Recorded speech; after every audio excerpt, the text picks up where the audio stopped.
ಜ್ಯೋತಿ ಮತ್ತು ಪಂಚ ಗ್ಯಾರಂಟಿ ಯೋಜನೆಯಲ್ಲಿ ಶಕ್ತಿ ಯೋಜನೆಯನ್ನು ನಾನು ಮಧ್ಯಮ ವರ್ಗದ ಕುಟುಂಬದ ಒಬ್ಬ ಮಹಿಳೆಯಾಗಿ ಹೇಳಬೇಕಂತಂದರೆ, ನಾನು ಸುಮಾರು ವರ್ಷಗಳಿಂದ ದೇವದಾಸಿ ಮಹಿಳೆಯರೊಟ್ಟಿಗೆ ಕೆಲಸ ಮಾಡ್ತಾ ಇದ್ದೀನಿ. ನನ್ನ ಪೇಮೆಂಟ್ ಬಂದು ಸುಮಾರು 10ರಿಂದ 15 ಸಾವಿರ. ಅದರಲ್ಲಿ ಪ್ರತಿದಿನ ನಾನು ಹಳ್ಳಿಗೆ ಸಂಚರಿಸಬೇಕು. ಅದ್ರ ಬಸ್ ಚಾರ್ಜ್ ಬಂದರೆ ಸುಮಾರು 4ರಿಂದ 5 ಸಾವಿರ ರೂಪಾಯಿ ನನ್ನ ಬಸ್ ಚಾರ್ಜ್ ಆಗುತ್ತಾ. ಈ ಶಕ್ತಿ ಯೋಜನೆಯಿಂದ ನಾನು ಅದರಲ್ಲಿ 4ರಿಂದ 5 ಸಾವಿರ ರೂಪಾಯಿ ನನಗೆ ಉಳಿತಾಯ ಆಗಿದೆ ಅಂತ ತುಂಬ ಖುಷಿಯಿಂದ ನಾನು ಹೇಳ್ಕೊಡ್ತೀನಿ. ಅದೇ ರೀತಿ ಗೃಹ ಜ್ಯೋತಿ ಅಂತಂದರೆ, ನನ್ನ ಕೆಲಸನ ಬಿಡುವ ಸಮಯದಲ್ಲಿ ನಾನು ಮನೆಯಲ್ಲಿ ಟೈಲರಿಂಗ್ ಕೆಲಸ ಮಾಡ್ತೀನಿ.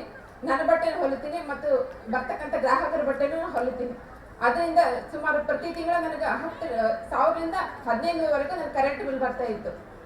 ಈ ಶಕ್ತಿ ಯೋಜನೆ, ಗೃಹ ಜ್ಯೋತಿ ಯೋಜನೆಯಿಂದ ಆ 15,000 ರೂಪಾಯಿ ಸುಮತಿಗೆ ನಾನು ಉಳಿತಾಯ ಆಗಿದೆ. ಇದರಿಂದ ಈ ಪಂಚ ಗ್ಯಾರಂಟಿ ಯೋಜನೆಯಿಂದ ಸುಮಾರು 6ರಿಂದ 7 ಸಾವಿರ ರೂಪಾಯಿ ಉಳಿತಾಯ ಆಗುತ್ತಾ.